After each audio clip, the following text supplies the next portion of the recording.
miss your chance to win a brand new 2022 Honda CRF 450 Works Edition for $10. Go to www.kaplancycles.com. Buy your ticket today.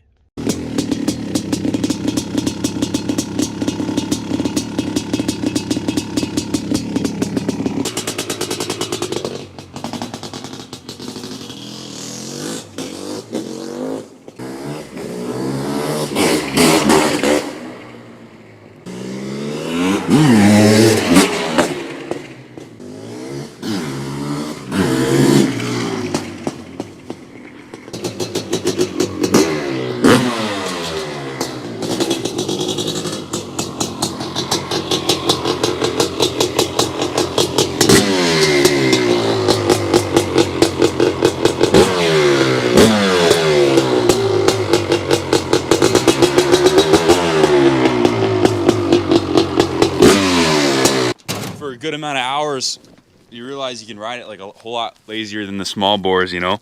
So you don't have to work for anything. You can hear the difference right away, you know, from the 250 to the 500, right off the bat. Definitely, yeah. Yeah, you shift into third and the 500 right from idle, just, you know, it'll just stand straight up. It just wheelies on command. Much lighter inputs required to get going fast. Right. And, you know, if you're in fourth gear, cruising along, and you get on it, and once fourth gets into the power band, things happen quick. I was hard on the brakes coming down one of those times. Oh, no doubt. Let's bring it in, Bill, and we'll talk about it. Check it out, guys. There's a lot to go over on this bike. 89 CR500 with a mint frame, fresh powder coat, and here are the highlights. It's got a 2009 CRF front set of triple clamps and forks with the all balls bearing conversion. And it has a short rod 1986 engine.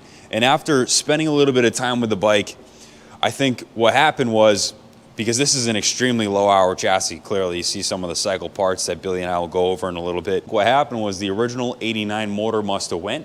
Maybe someone forgot to mix the fuel.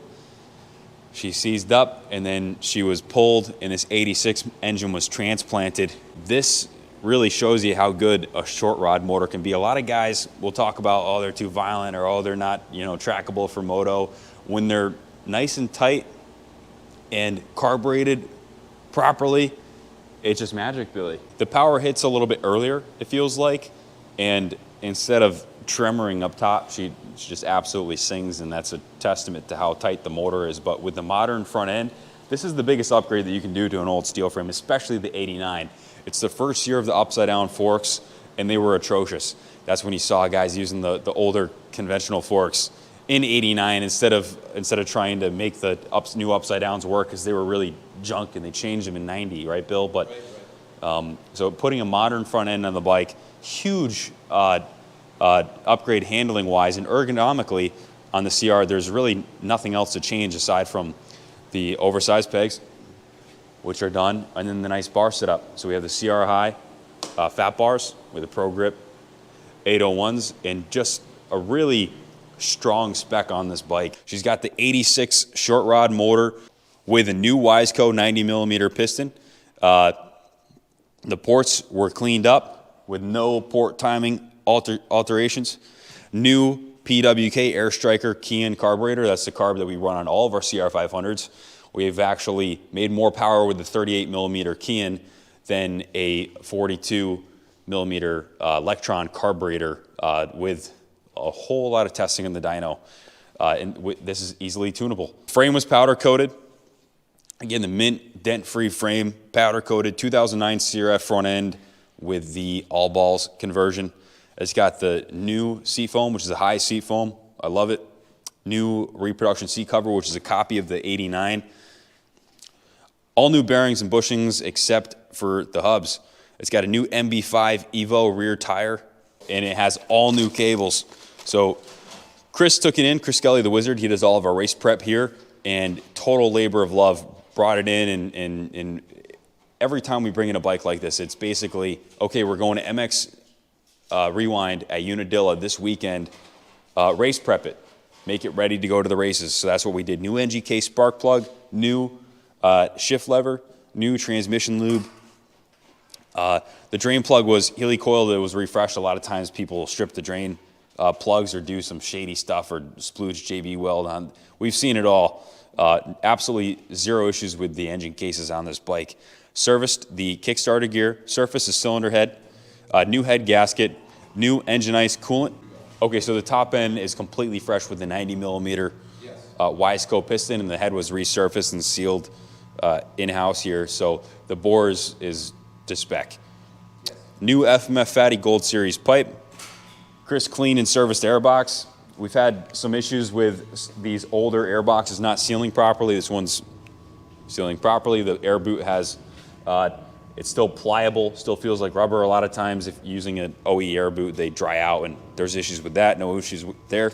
New twin air filter, and it has a new Clark tank, which is a reproduction of the original, which is just fantastic. The OEM tanks discolor after some time, and these Clark tanks, first of all, they're limited. There's not an abundance of these tanks, and they're difficult to get your hands on. So there's been times in the past where stock's been completely out, and you see them being upsold on eBay for, you know, so. So that's a not really easy item to get a hold of. It's like icing on the cake. And it's brand new. A lot of times the original tanks, especially on an 89, I mean, we're 30 years later, right? So 30 years in, it's old plastic, right? So maybe a little bit more prone to being punctured in the event of a crash or something like that. Especially when ethanol fuels are used. Right. Plastic grill Right. Speaking of, it's running fresh VP 110, which is non-ethanol. Makes 32 to 1 with Bel-Ray. New Fuel Star petcock, which is a reproduction of the original. New fuel lines, new carb vent lines, rebuilt the front brake caliper, flushed and bled the front brake. Brakes are dialed, disassembled the front wheel to service hub, laced, intrude the front wheel, like we said on the other video. Chris that's another one of his specialties. New IRC front tire and tube, new fork guards, rebuilt the rear brake caliper, flushed and bled the rear brake, new rear brake pads. So the brakes are completely, they're as good as you'll get them. And you tried them out? Yeah, I did, a little bit, yeah, coming down the hill in fourth gear in the power into traffic, so. Stone cold tires on a 20-degree day. Yeah, she's hooking up new Pro Taper, clutch perch, and lever, new Pro Grip 801s, so lots on the setup side. Adjusted all the controls. Another thing that Chris happens to be good at is lubing cables, adjusting controls and making sure there's no grit in the throttle tube, and making sure that all the controls and everything are where you would want it when you're gonna go racing against a full gate at Unadilla and go huck it out of gravity cavity. You want all your controls in the right spot so you don't wind up in the hospital, so, right? So, dude, guys, I think we're gonna shoot some videos on bike setup, because so many of the bikes we bring in are just, I mean, I hate to use this term, but they're like, the control setups are total abortions. It's like, we don't even know how you guys ride these things. It's absurd. Yeah, we're talking the bars bent back and just, you know, the worst grips on it possible, and grit in the throttle tube, and throttle tube's on too far, so it's hooking up with the bar end, you know. When you think about it, the foot pegs, the handlebars, they're your connection with the motorcycle. You want to get it right. Yeah, you're not gonna hit fast laps if your bike's all twisted up, so. Yeah, if you're reaching for your bars or your levers, there's a problem. Right. New UFO plastics kit, and then the Steiger graphics kit, which is tremendous. Christy does a fantastic job. After that, it's taken down to detail and professionally detailed. We have some really good guys in house, and they do a great job. It was hot water, pressure washed, degreased, hand washed, touched up where needed. Again, the frame paint is fresh powder coat, so no issues there. Polished the fork tubes, sliders, spokes, wheels, bars, tank, and hardware. Too much to list. So last thing that I wanted to note, there's a couple things that I wanted to disclose.